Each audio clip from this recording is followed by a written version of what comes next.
উঠে আসলো দিনের বাছাই করা সেরা বড় খবরগুলি। এই ভিডিওতে আপনাদেরকে জানিয়ে দিচ্ছি, চ্যানেলে প্রথমে থাকলে অবশ্যই চ্যানেল সাবস্ক্রাইব করে নিন এরকমই গুরুত্বপূর্ণ খবর একটি ভিডিওতে পাওয়ার জন্য। তো চলুন খবরগুলি শুনতে থাকুন।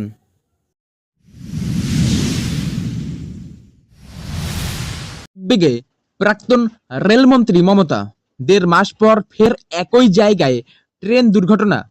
ঝাড়খণ্ডের পর বাংলা, ফের রেল দুর্ঘটনা। এবার রাঙাপানিতে বেলাইন হলো মালগাড়ি। গত ১৭ জুন ফাঁসি দেওয়ার রাঙাপানিতে কাঞ্চনজঙ্ঘা এক্সপ্রেসের সঙ্গে মালগাড়ির সংঘর্ষে ১০ জন যাত্রীর মৃত্যু হয়েছিল। একই জায়গায় ফের কি করে দুর্ঘটনা ঘটল তা নিয়ে প্রশ্ন উঠেছে। বুধবার দুপুরে টুইটে এ নিয়ে প্রশ্ন তুললেন রাজ্যের মুখ্যমন্ত্রী তথা দেশের প্রাক্তন রেলমন্ত্রী মমতা বন্দ্যোপাধ্যায়। ফের রেল দুর্ঘটনা ঘটায় গভীর উদ্বেগ প্রকাশ করে টুইটে মুখ্যমন্ত্রী লিখেছেন, আজ আরও একটি রেল দুর্ঘটনা উত্তরবঙ্গের একই ফাঁসি দেওয়া বা রাঙাপানি এলাকায়, যেখানে মাত্র ৬ সপ্তাহ আগে সবচেয়ে মর্মান্তিক দুর্ঘটনা ঘটেছিল। যা ঘটছে তা নিয়ে আমরা খুব উদ্বিগ্ন।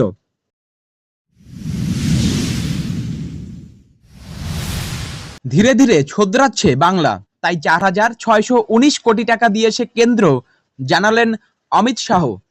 পশ্চিমবঙ্গ সরকারের সমস্যা হলো তারা হিসেব দেয় না, তবে এই অভ্যাস ধীরে ধীরে বদলাচ্ছে, তাই কেন্দ্র থেকে কিছু কিছু সাহায্য তারা পাচ্ছে। বুধবার অর্থাৎ ৩১ জুলাই রাজ্যসভায় এমনটাই জানালেন কেন্দ্রীয় স্বরাষ্ট্রমন্ত্রী অমিত শাহ। মঙ্গলবার ভোরে টানা বৃষ্টির জেরে ভয়াবহ ধস নেমেছে কেরলে। তছনছ হয়ে গিয়েছে ওয়ারনার জেলার একাধিক গ্রাম। সেই বিপর্যয়ের প্রেক্ষিতে এদিন রাজ্যসভায় ফের কেন্দ্রীয় বাজেটে বন্যা ত্রাণের প্যাকেজ থেকে বাংলাকে বঞ্চিত করার প্রসঙ্গ তোলেন তৃণমূল কংগ্রেস সাংসদ সাকেত গোখলে।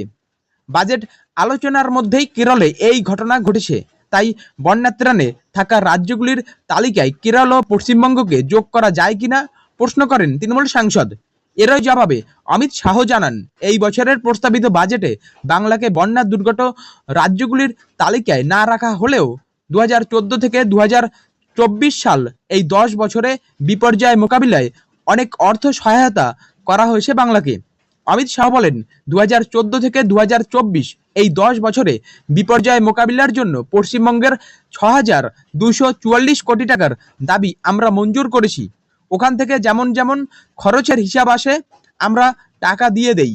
এইভাবে ৪,৬১৯ কোটি টাকা দিয়ে দেওয়া হয়েছে, কিন্তু এখান থেকে হিসেব আসা নিয়ে সমস্যা আছে। আমি তো তা করতে পারি না, সেই হিসেব বাংলাকেই করতে হবে, হিসেব দিতে হয়।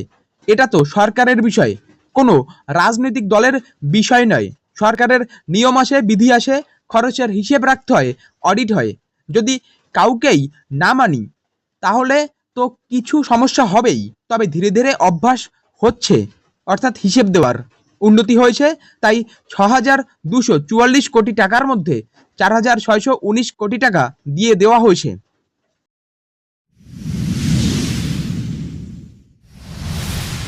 মমতা অভিষেকের সঙ্গে কথা বলে তৃণমূলে আসুন, অধীরের কাছে গেল আমন্ত্রণ। মঙ্গলবার দিল্লিতে ছিল কংগ্রেসের বিশেষ বৈঠক। সেখানে উপস্থিত ছিলেন কংগ্রেস নেতা অধীর চৌধুরী। প্রদেশ কংগ্রেস সভাপতি পদ থেকে তার বিদায় নেওয়ার বিষয়টি মোটামুটিভাবে স্পষ্ট হয়ে যায় ওই বৈঠকেই। পরবর্তী প্রদেশ সভাপতি কে হবেন তা নিয়েও জল্পনা শুরু হয়ে গিয়েছে। এরই মধ্যে তাকে আমন্ত্রণ জানানো হলো তৃণমূলে। একসঙ্গে মুর্শিদাবাদের জন্য কাজ করতে আহ্বান জানালেন তৃণমূল বিধায়ক। মঙ্গলবারের ওই বৈঠকে অধীরকে পশ্চিমবঙ্গের প্রাক্তন প্রদেশ কংগ্রেস সভাপতি বলে সম্বোধন করা হয়। তাতে অবাকই হন অধীর। তিনি জানিয়েছেন, তিনি যে প্রাক্তন হয়ে গিয়েছেন তা তিনি নিজেই জানতেন না। বৈঠকের পর সোশ্যাল মিডিয়ায় একটি পোস্ট করে অধীর বুঝিয়ে দেন, তৃণমূলের সঙ্গে গলা মেলানো তার পক্ষে সম্ভব নয়। ওই পোস্টে তিনি লেখেন, আমাদের লোকেদের মারছে যে কর্মীরা রাত দিন তৃণমূলের হাতে মার খাচ্ছে, তাদের জন্য আমরা বলবো না তো কে বলবে? উল্লেখ্য, ইন্ডিয়া জোটের শরিক কংগ্রেস তৃণমূল উভয় দলই, তবে রাজ্যে দুই দলের সংঘাত প্রকাশ্যে এসেছে বারবার।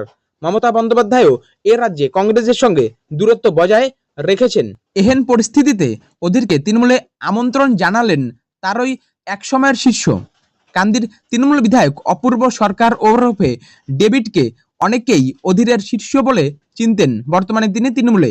বুধবার সংবাদ মাধ্যমের মুখোমুখি হয়ে তিনি বলেন, বর্তমান রাজনৈতিক পরিস্থিতি, সাম্প্রদায়িকতার বিরুদ্ধে লড়াই, এইসব মাথায় রেখে ও আমাদের জেলাকে এগিয়ে নিয়ে যাওয়ার প্রচেষ্টাকে সামনে রেখে আপনি তৃণমূলে আসুন, মমতা অভিষেকের সঙ্গে কথা বলে দলে আসুন। যদি মুর্শিদাবাদের জন্য কাজ করতে চান তাহলে আসুন, একযোগে কাজ করি। এদিকে তৃণমূলের আরও এক বিধায়ক হুমায়ুন কবির দাবি করেছেন, অধীর নিজের কেরিয়ারও শেষ করে ফেলেছেন, দলকেও ডুবিয়ে দিয়েছেন।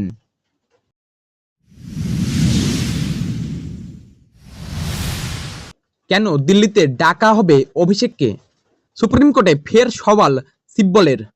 অভিষেক বন্দ্যোপাধ্যায়কে কলকাতা জিজ্ঞাসাবাদ করার সিদ্ধান্ত বলবৎ থাকবে কি না তা নিয়ে ফের শুনানি শুরু সুপ্রিম কোর্টে। বুধবার এক প্রস্থ শুনানির পর আবার শুনানি হবে বৃহস্পতিবার। কয়লা পাচার কাণ্ডের তদন্তে একাধিকবার অভিষেককে দিল্লিতে ইডির সদর দপ্তরে তলব করা হয়েছিল, তা নিয়েই প্রশ্ন ওঠে। এদিন অভিষেক বন্দ্যোপাধ্যায়ের তরফে আইনজীবী কপিল সিব্বল একাধিক প্রশ্ন তোলেন আদালতে। যে পদ্ধতিতে অভিষেককে তলব করা হচ্ছে এবং জিজ্ঞাসাবাদ করা হচ্ছে তা নিয়ে প্রশ্ন তোলা হয়েছে। কলকাতায় ইডির পূর্বাঞ্চলীয় অফিস থাকা সত্ত্বেও কেন তাকে দিল্লিতে তলব করা হচ্ছে তা জানতে চান আইনজীবী।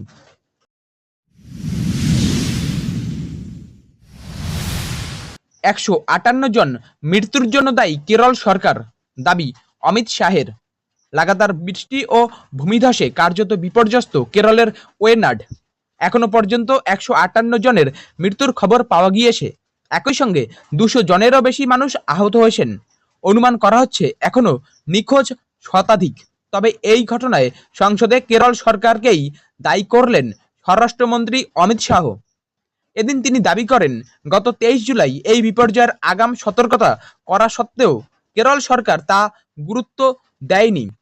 সেই সঙ্গে আগে থেকে কোনো প্রস্তুতিও নেয়নি কেরল সরকার। সংসদ ভবনে স্বরাষ্ট্রমন্ত্রী অমিত শাহ জানান, 2014 সালে 2000 কোটি টাকারও বেশি ব্যয় করে একটি প্রাথমিক সতর্কতা জানানোর ব্যবস্থা করেছিল কেন্দ্র। এবারও সেই ব্যবস্থায় বিপদের আভাস পেয়েই জানানো হয়েছিল কেরলের পিনারাই বিজয়ন সরকারকে। অমিত শাহ বিপর্যয়ে প্রাণ হারানোদের সমবেদনা জানিয়ে তিনি বলেন, আমি স্পষ্ট করে আজ বলতে চাই, 23 জুলাই ভারত সরকারের পক্ষ থেকে কেরল সরকারকে এই বিপর্যয়ের আগাম সতর্কতা দেওয়া হয়েছিল। 24-25 এর পরে 26 তারিখেও দেওয়া হয়েছিল ভারী বৃষ্টির ও ভূমিধসের সতর্কতা। পাশাপাশি বহু মানুষ চাপা পড়ে প্রাণ হারাতে পারে বলেও সতর্কতা করা হয়।